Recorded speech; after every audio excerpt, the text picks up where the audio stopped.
Hey gang, AV here, and welcome to my review for the Marauders World War II German Army MG42 machine gunner in the late war uniform. And here he is, modestly equipped, because like I've said in previous videos, these figures are modular in design so that you can actually equip them however you like, which is very cool. To kick things off, we'll have a look at the stuff that he does not currently have on. As you can see, though, he is wearing his belt and harness. Every figure comes with a belt and harness or just the belt, which you can see right here. Also has several anchor points, 6 in total, to accommodate the pegs on the various pieces of equipment and accessories he comes with. Although they look round, they're pretty much hexagon shapes. So sometimes getting them in there takes a little bit of effort. You have to line it up properly, but once it's in, it's pretty secure. If you find that it's still loose after the fact, the little Elmer's glue doesn't hurt. It's not permanent. It's clear. It won't damage the figure. Sometimes it gives it that little bit extra staying power. But anyhow, comes with a belt on top of it, as well as the harness he's wearing. He has 3 pieces of headgear, 2 different types of helmets. He's got this one, which has very, very little detail. Just the two, I guess, rivets on either side of the helmet, and there are 2 little notches on the inside, which just help it stay on the head. It's properly shaped, though, for the German army. Same with this one, although this one has a little bit extra detail. It has the strap along the brim there.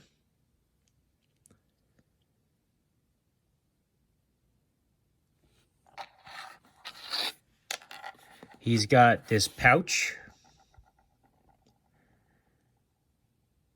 which I believe may be ammunition. I'm not positive, because the other figures don't usually come with this. It's just the machine gunners do. Not positive. I think it has something to do with the ammo. He's got this canister, which, if you've seen my other videos, is notorious to me because I have definitely seen it in documentaries, but I don't know what it is. So, there's that. This, I believe, is his raincoat, all strapped up. It's camo. Fits on his backpack or his belt, like I mentioned earlier. This is what I've been referring to as his fanny pack. It pegs onto the back of his belt. Also has 2 additional pegs in it, which you peg holes in it, which you can peg accessories into, like his canteen right here, which has some nice painted detail.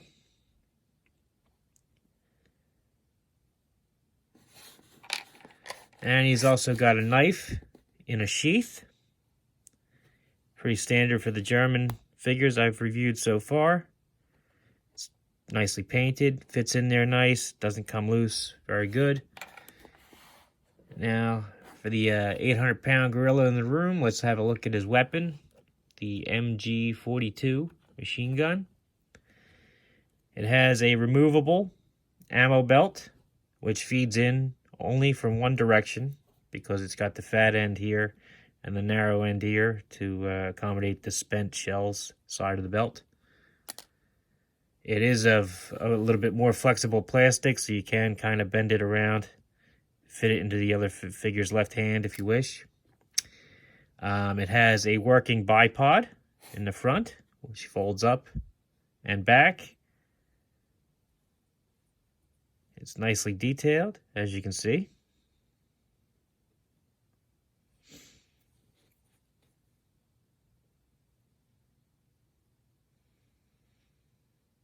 Very nice. He has his 3rd piece of headgear, which is his cap, with a little bit of painted detail there in the front. It fit on nice and snug. It's of a little bit of a softer plastic, so it does conform to the head, just like a cap would. Very nice. He has his Luger and holster, which I had stuck to his belt there. Has a little bit of painted detail there for the strap. Here's the peg to peg it onto his belt. It does pop open. Pegs closed. And the Luger is snug in there. Takes a little bit of effort to get it out. You need some fingernails. But here's the Luger.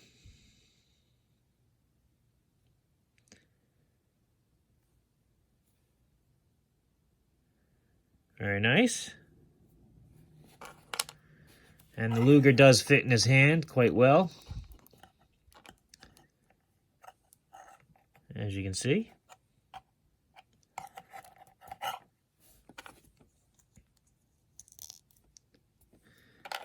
He's got backpack.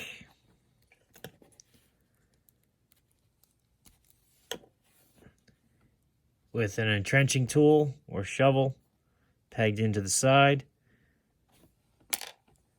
This other pouch, which I think is maybe a rations can, I'm not positive. And the backpack itself, which has 3 peg holes. And 1 back peg, which is pretty standard for modern figures these days. And last but not least, he does have his figure stand. So let's have a look at his articulation. His head's on a ball joint, does a full 360, can tilt from side to side like so, and can look up and down ever so slightly. Just the design of the heads on these figures, I think. His arms will do a 360. They are hinged, so they do go out. His elbows, same thing. They do a 360, sort of. There is a sculpted elbow on here, so it kind of does a 360, but not really. Bends about 90 degrees. Wrists rotate 360 degrees, and they also have a hinge to accommodate holding weapons. So they do bend, but they are a little stiff, and they are a little hindered by the sleeves. But they are there. His waist is on a ball joint, which offers a good range of motion, as you can see, and that's also where you pop the figure apart to help you get the harnesses on and the belts. In case you're wondering too, this part, the lower half of his shirt, does come off, so you can swap legs if you're interested. His legs do split about that far. He can do the can about like that.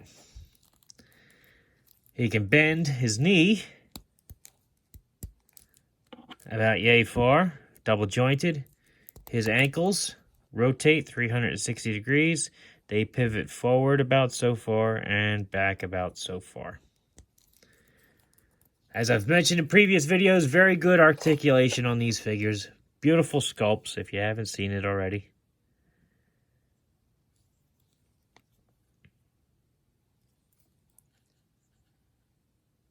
I love how they pick out the buttons in painted detail too and everything else. Very cool. Very good. Let's get his cap back on. All right. Now for size comparisons. Here he is next to the 21st Century Soldier General Patton, or Valor versus Venom. No, not quite. Forces of Valor General Patton. I'm not sure what toy line it came from. Bought him many years ago.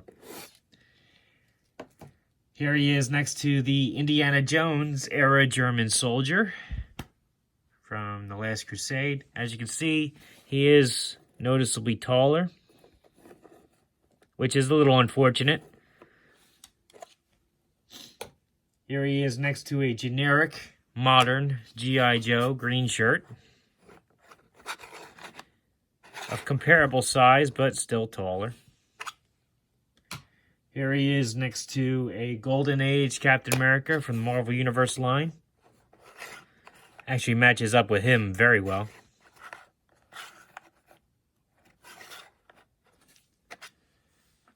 Here he is next to the Matt Smith version of Doctor Who is quite noticeably shorter than German Soldier. Almost comically. It's a shame.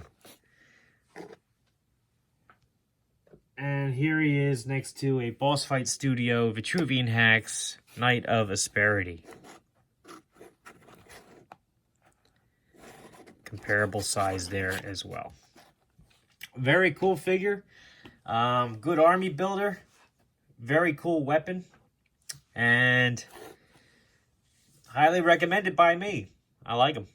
So, he's not available on the website yet as of filming this video, but should be up there very shortly. The Marauders Task Force or Gunrunners website. If you haven't been there before, they have a lot of great stuff. This was one of my Kickstarter rewards. He was also made available for sale at the New Jersey Collectors Con recently. But not for sale online just yet, but very, very soon. So if you're interested, be sure to pick one up. If you like this video, check out my channel. If you like what you see there, then please subscribe. As always, thanks for watching.